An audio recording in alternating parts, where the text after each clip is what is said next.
Tyranny. It's as American as beer and baseball. This is the America Beer, Baseball, Tyranny podcast with your hosts, Joshua Sopko and Aaron Bloomer.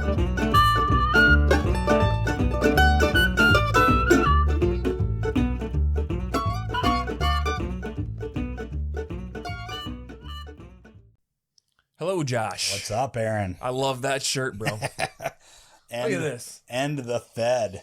We got swag, everyone. Woohoo! Look at how awesome this is. We've got orders. We've got good stuff. Indeed. You guys should check it out. Yes. BeerBaseballTyranny.com Hit the merch tab. and buy. We got more designs coming up there, too. Yeah, we got some cool ideas and plans, I think, on the horizon. Yep. For the merch and things. So, yeah, stay on the lookout. But we've got some cool designs up there now. More to come. So, Cool. yeah. What are we drinking today? Ooh, this is a good old staple. Yes. Sam Adams. I have an aversion to Sam Adams Why? because he was all about freedom and liberty throughout the Revolutionary War. And then the moment he was given a little bit of power and access after the war, then he became just this huge tyrant asshole. Well, So everybody's like, Sam Adams, like a founder of the country and stood for all sorts of freedom and liberty. Well, close. Kinda.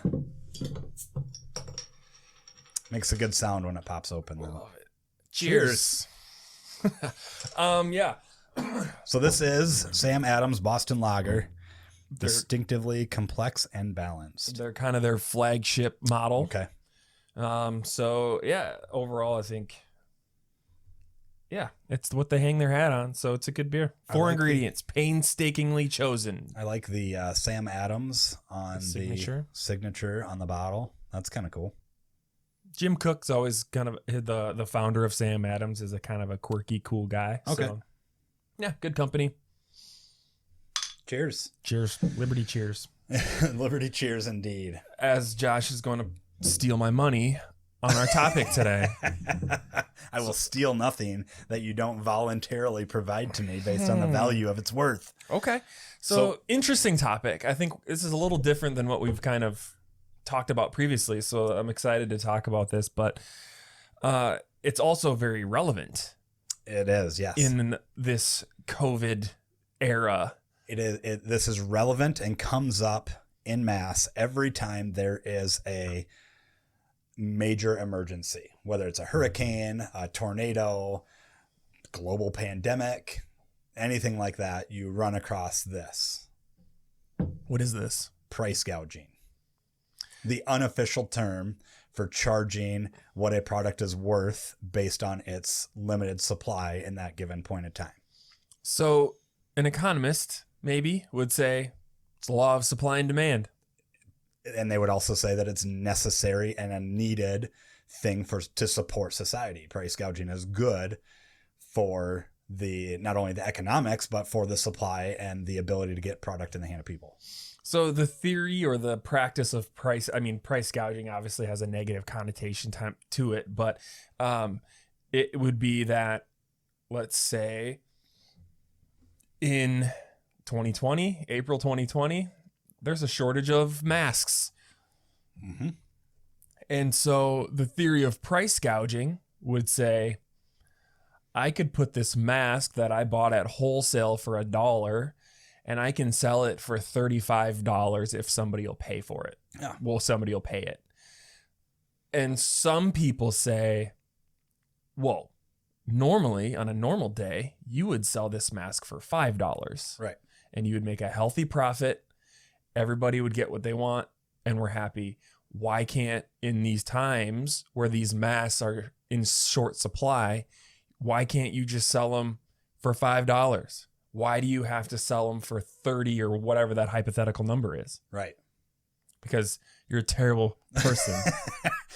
So this isn't to endorse and condone charging exorbitant amounts of money for a product, because it doesn't happen exclusively every time there's an emergency or every time there's a pandemic. Mm-hmm. And this has been shown even without government. If you look back at some of the hurricanes like Hurricane Katrina Walmart knew this was coming, and they front loaded all of their generators and waters and much needed supplies because they knew that these things were going to be going out the door. So they raised their cost just a little bit because they were front loading all of this extra capital into their buildings. And so when the need came, they didn't have to price gouge like what everybody else was doing. So on good faith, Walmart did not price gouge or take advantage of that scenario. And that was without any price gouging laws or controls or anything. So naturally, price gouging isn't a direct cause or plight for like what has to happen. It's not a rule that price gouging is inevitable in an emergency. It is a human causation of what happens when there is profit and opportunity to be made, right? Maybe. Which is healthy, though. But you can make a healthy profit anyway by charging, we'll say $5 for these masks instead of $30 or $35. Like, so people view it as greedy. They do. But it's not greedy. Well, it is greedy to an extent, but not in the wrong ways necessarily. So what happens when, I have 100,000 masks available and I'm seeing all of the other suppliers run out. So now now they're starting to charge their rates a little bit more because they want to control the supply and make sure that they can have enough to redistribute. It's not necessarily that they're taking opportunity of people. They're simply saying, whoa, people are buying 30 or 40 at a time. Well, if we raise the price from $5 to $20, it's going to slow that down a little bit. People are going to say, I don't really need 40 of them. I really only need 10 because I'm not willing to pay that additional extra dollars. So that leaves more supply in the market for other people to buy. As that increases and increases and increases, eventually you hit a limit. Now, what that also does, because eventually people are just going I'm not going to pay $100 for a mask. I'm just not going to do it. The other thing that it does is send signals to the rest of the market that says, wow, there's a lot of money in masks. I have the opportunity and capabilities to make masks. And obviously I can retool my facility right now and invest a small amount of money because I know I'm going to get that return because I'm not just able to sell masks for $5. I'm able to sell them for 20 or 25, which is $5 less or $10 less than everybody else who's selling them for 35. And now you've triggered that response or that signal into the marketplace. And now you have more supply coming into the market, which is a good thing. Now, if you don't do that, if you have government that comes in and regulates that and says, no, we're not going to allow you to charge any more than $5.50. That's the cap on it. Nobody else is going to make masks. You're still going to see this mass hoarding and everybody just buying what they can because they have the supplies and resources, whether or not they need them. And then selling them on the private market for $10, $20 a mask. Which causes more problems. It's more illegal, and you've got police allocating resources to go and block that stuff. So you can see all the problems that trying to regulate that scenario ends up happening. Yeah, I see, but the happy side effect for said manufacturer of raising their wholesale rates or whatever it may be is that they make a boatload more money. Yeah, as they should, because they took on more risk. They retooled their manufacturing. No. The guy who's made it forever and ever and ever, right. Who's like, well, I can't keep up with manufacturing. I think maybe do you see more of an issue when it's like, I am the only guy in the tri-state area that has masks, so I'm going to charge whatever I want to charge. But then the second somebody else comes in with masks and charges a lower price, I'm screwed because no one will buy my mask. Right. So, that's the general piece of supply and demand. Yeah. But doesn't it hurt the consumer by having to spend money, and especially times like these or in times of disaster where money may be short because they may be out of work or they will be out of work when the hurricane and tornado hits type of a thing. And so by charging $17 for a bottle of water because supply and demand, doesn't that hurt the end consumer? It hurts the end consumer a lot more when you limit and restrict the price, which limits and restricts the overall, the fixed amount of supply that you have. So when you restrict the price, it means that everybody can have access and buy up the fixed amount of supply that there is. And so now suddenly there's just none left. That hurts the consumer a lot more when it physically doesn't exist anymore. So in context of like a hurricane or something where water is now this fixed supply is now running out. And so that increases the cost of the water naturally because the supplier is not only saying, hey, there's an opportunity here, but they're also saying, I need to slow how many I'm selling down a little bit. Mm-hmm. That also sends the signal to other people out, 6 hours, 10 hours, 12 hours away that says, hey, it's now worth it for me to load up a truck of bottled water that I have and bring it down there and sell it for $13 or $12 and undercut their markets because it's still profitable for them. So if you fix the price, they're going to say, it's not worth it for me to go down there and sell water for $2.50 a bottle. So now your supply is just being eliminated and nobody's coming to the rescue. Well, why? Because it's not worth it for them. Sure. So, I mean, we've seen this recently at I don't know exactly. And I think Costco, I mean, there have been some retailers who have limited the per purchase. So why can't we just do that? Why can't the retailer just say, hey, you can buy 4 cases of water at this normal, affordable price because we don't want the rich guys coming in, buying all the water and hoarding it in their mansions. That's an exaggerated example, but no, I get we it, want though. people who can afford or need the water and they can't necessarily afford to pay raised prices. Why can't the retailer just say, you can get X amount of this product so then we can evenly spread it out? So on an individual retail based market, I think that's a good solution and it's being used a lot currently as we've seen. And it's effective, it's responsible, and it's a good measure to make sure that more people have access. Inevitably, that's going to run out though, and you will see price gouging. If they can't keep up with the demand and the supply starts to run low, it is inevitable that they have to do something else. It's a good measure that extends that, but eventually, especially when you're dealing with a small, contained, isolated emergency or event like a tornado or hurricane, I mean, it's a little bit different when you're talking about a global pandemic. So that allows the supplier to say, okay, the supplier to retool their manufacturing and say, okay, obviously we need a bunch more. And so let's limit and slow down the amount of purchases in order to make sure that we can catch up and still fill our needs. And that's worked out really well in most part for the supplier and for the consumer in that realm too. Yeah. So isn't that a better option? It's an acceptable alternative, but again, it's short term. It's going to run out eventually. Well, so is price gouging. Exactly. Price gouging is not inherently bad because eventually that goes away. It's a temporary thing that exists that sends signals to the rest of the market. So I think maybe when I think of price gouging, I think of the extremes. I think of, like we said, $1 mask that you paid $1 for the mask. You usually retail it at $5, but then in this random situation, you're selling it for $50, way above what you would normally sell it for. I'm okay, and I would think the vast majority of people would be okay simply raising price to mitigate some of these supply-demand issues. But when I see price gouging specifically, I think, well, if somebody's charging just this exorbitant rate because they can and because they're a jerk. So part of that is going to be when you get into, you have one manufacturer or two manufacturers that are able and capable of making these N95 masks, right? So they can now raise the rate to $50 and nobody else can compete because of regulation. We've done an episode on this recently. See previous episode. So in that sense, your argument is justified and makes sense because now they have such a tight hold on the market that they can do whatever they want. They can take advantage of the consumer in that realm because they have a complete monopoly on it and no competitors can enter the market.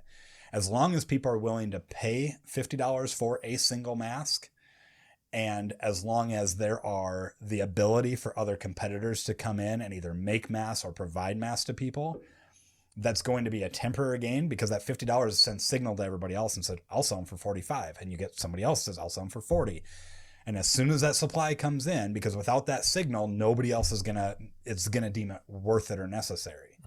Or which people which ends up limiting that supply even further until eventually they're just not in existence. Yeah. Which hurts the consumer even more. Ladies or people say, I've got this scarf I'm not using. I'm just going to tie that around my face, and that's going to be basically good enough for me because I'm not a nurse. I'm not in the hospital type of thing.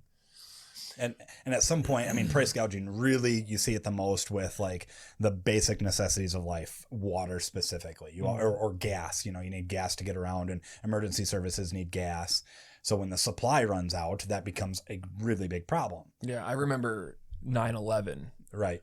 Pretty vividly because I was working at Shopko in Mitchell, South Dakota, and I remember there's a gas station across the street, and there's lines of vehicles, and they had their sign that shows their price was just shut off because they were charging like $10 a gallon or just something outrageous at that time when it was $1 a gallon back in the day, you know, because they could.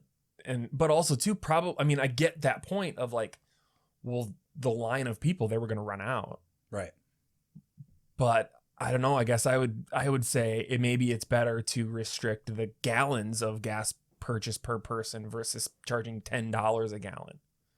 Or both. Restrict and charge $10. I mean, that's up to the individual retailer and consumer, but that adds in the competitiveness of it, right? So then you've got the other retailer across the street says, well, I'll let you buy a little bit more for a little bit less.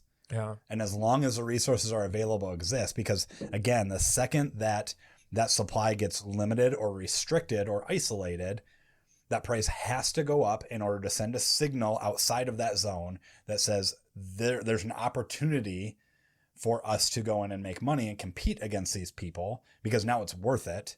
And that supply comes in, which helps the consumer get access to something that was inevitably going to run out without increasing the price. Yeah. So when you have price fixing, it's literally threatening the lives of the individual that rely on those products.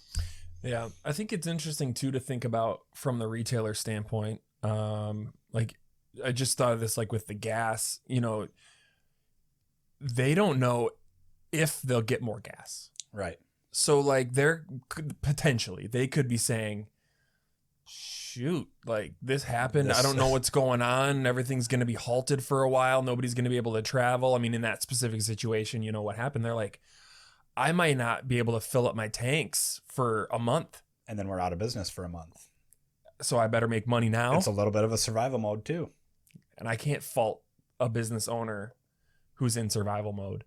But what about the ethics of it? I think price gouging is the most ethical thing that you could do.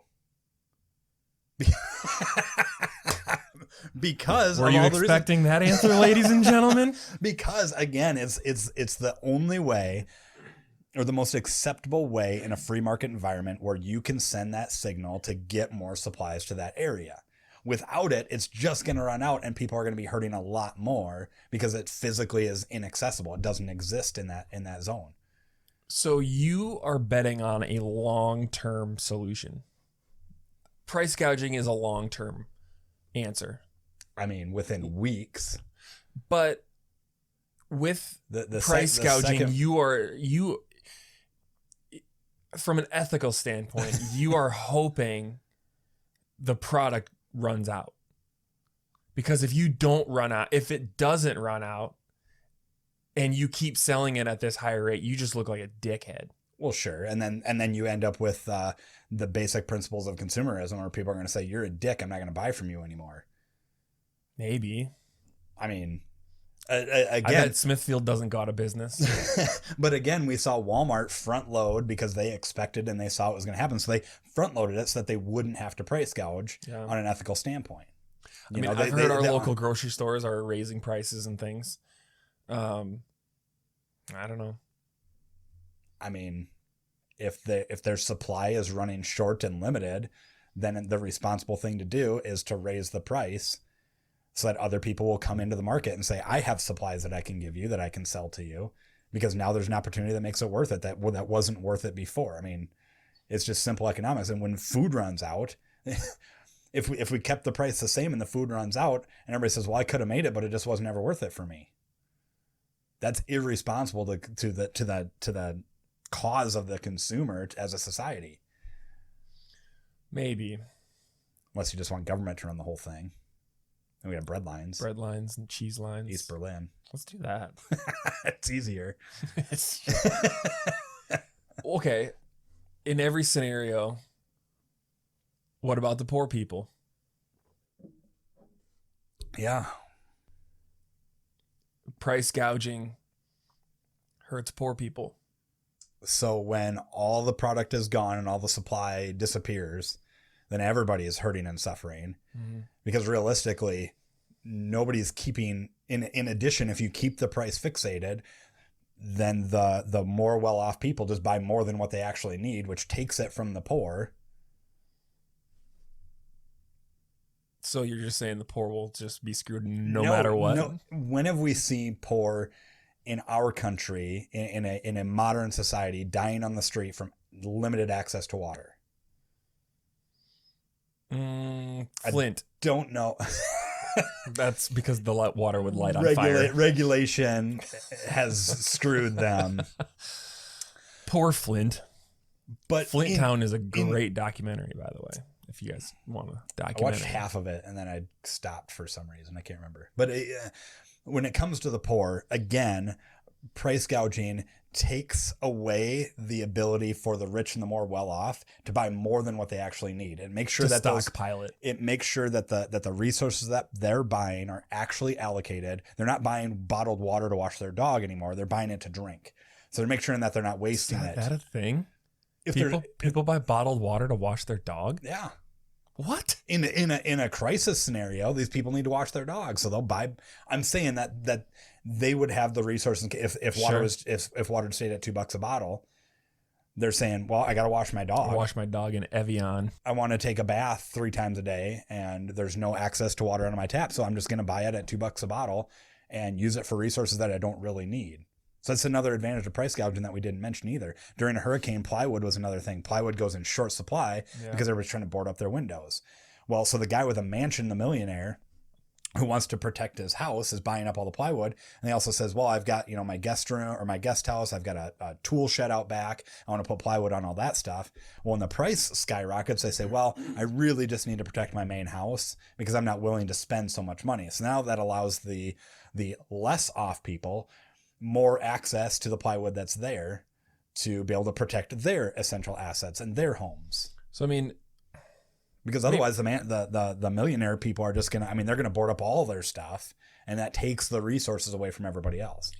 Yeah. Don't you think, and maybe this is not PC to say, but that's not the first time, I guess, we've said some not PC stuff, or me, I guess.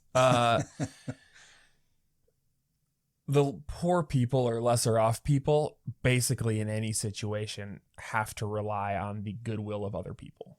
Which I think, by and large, we see, especially in emergency. People eventually show up with trucks and they are giving out water. Right. But what you're saying potentially is, man, I still feel like the limiting per person is a better issue or a better solution. So on an individual retailer base, I would agree. I think that's a good option to utilize, especially if you want to extend your product because you don't know when you're going to get more in, right? But also extend it to more people. It does make it a little difficult when you've got an individual that comes out and says, I need 20 cases of water. And you say, well, it's a limit of 1 case per customer. And they say, you don't understand. I need 20 cases of water because I am housing refugees, on my land, and I need 20 cases of water to service all these people. These people don't have access to get here to buy their own case. So how do you start to manage that scenario too? Come back. Go to a different store. Right. But I'm saying, you can see that does cause issues too. On an individual retail base, the retailer, it's their private company. They can do whatever they want, and I support their cause to do that. But the risk there is saying, well, if we're not going to have government limit price gouging or, restrict price capping, whatever, then let's have them limit resources and say, everybody in America has to wear a mask, but you can only buy one per time. Well, then you've got people, it's like, well, my kid needs one and they can't rightfully get to the store themselves. You know what I mean? Like My grandma or my... you end up with this scenario of trying to have a one size fits all solution from a government standpoint. Are there government regulations around capping prices and price gouging and Oh, things? yes, absolutely. Like in what situation or scenario? Basically anything. If the government decides that you are overcharging what the value market was prior to an emergency, you can go to jail and you can be charged for it. We really? Yeah, we see Amazon. I don't know the law specifically, but I do know like Amazon specifically has shut all of those retailers down. There's a guy right before all of this pandemic stuff happened. He predicted that hand sanitizer, baby wipes, toilet paper, all this stuff was going to go out of stock. So he went around the country and he's like, this is going to be my new business venture because there's going to be an opportunity. So he front loaded. I mean, his life savings he put into buying stock, drove around the country with a trailer, came back and started to sell this stuff online for 2x, 3x, 10x the normal cost. As supplies ran low, he seized an opportunity. A lot of people call him a dick. Had it all in the storage unit. Yep. Is that guy? Yep. And now so he's sitting on a pile of stuff that people want and need that he can't even sell because he's been turned off on everything. Well, and then somehow people got his location of where he's storing all this stuff and the government seized it, didn't they? Did they really? I didn't hear that. If it's the same story, this guy, yeah, it's got to be. The guy went around. We'll have to look that up and put the notes and put the link to that story. Yeah, he got as much hand sanitizer, filled up an entire storage shed. They figured out where it was and they seized it. But then the issue around it is now that the government seized it, no one can use it because it's like evidence in a case now. Sure. Or some weird. We'll have to look it up and we'll link to it. But even if they could use it. Now government's deciding who gets access to it. Sure. And who makes the money from it. And who makes the money from it. So like the government just gets the money? The sheriff, the police chief? That's insane. I don't know. Yeah, well, we should probably look it up before we keep We'll put a link somewhere in the show notes. But I mean, I get why it feels wrong. And not everybody price gouges either. Not everybody they raise the rates in accordance to, by and large, in accordance to what is necessary to the market, right? So, I mean, a certain level of price gouging is acceptable, though.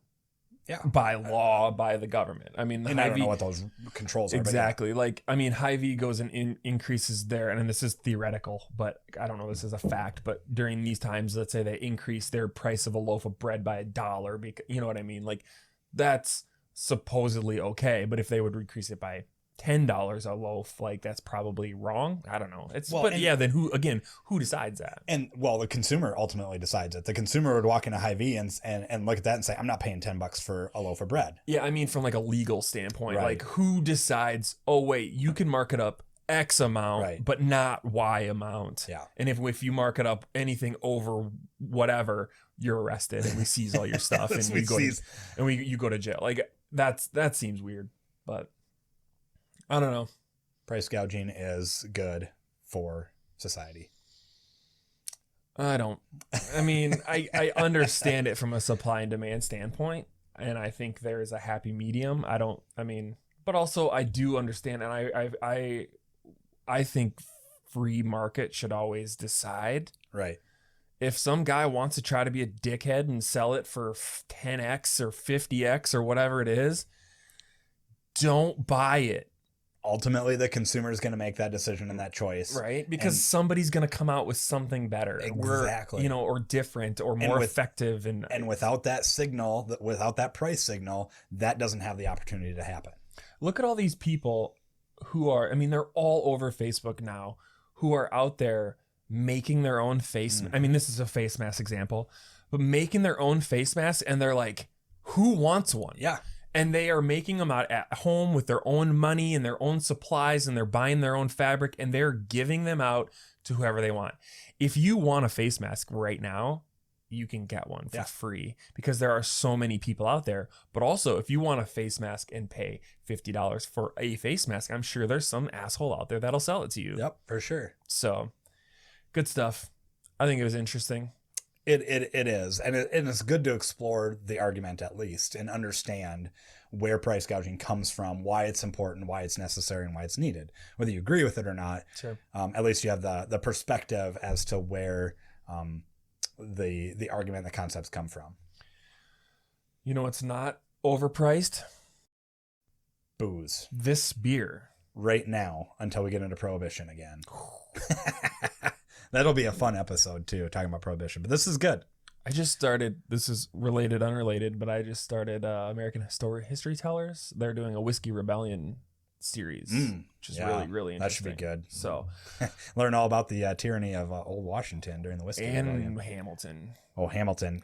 We'll do a whole episode on Hamilton sometime. That guy was a closet monarchist. He just wants a king. So what do you think of this old Sam Adams Boston Lager? It's good. It's a good solid beer. Yeah, it is. I don't know that I've had it before or really paid attention if I've had it before. One thing I noticed is my label is so crookedly put on. Yeah, this one. Like the big one isn't. Maybe that's by design then. The back one is very crooked. Maybe that's by design. Maybe it's to like make it look more craft. I bet it is. It's driving me crazy. Like it's put on by hand or something.